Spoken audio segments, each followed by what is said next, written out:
Pulezidenti Museveni yagambye nti okufaafaagana abakungu bonna banagootaaganya enteekateeka y'emiruka giyite Polish Development Model. That's why I came. I wanted to go to the gardens and see.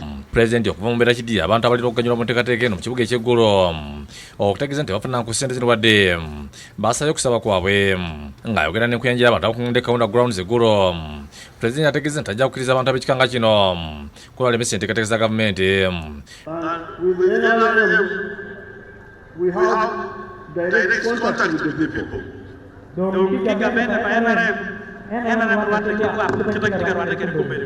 First of all, we have the elected leaders. But in case they are compromised, I can meet with you directly like today. Therefore,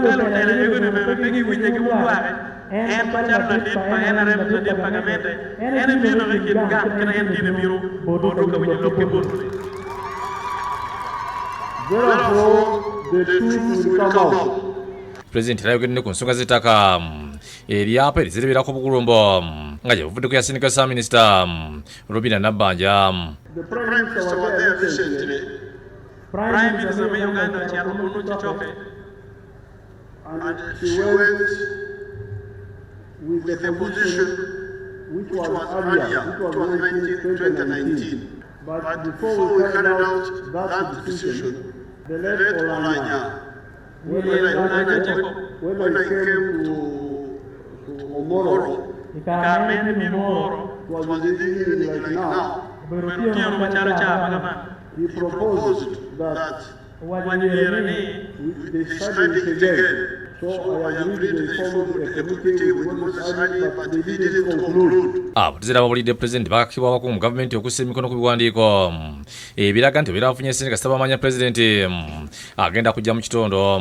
Yesu abantu sikina kinaalemo Richard Tuddu nga asabye Pulezidenti akkirize okusaba kw'abantu akoma okuvuganya mu 2026. That our president will be our presidential candidate come 2026. This is a popular demand from the people, and we pray that you accept this demand. Okulembeza n'amataba baliko byogedde ku nsonga z'enkulaakulana mu bitundu by'eggulu.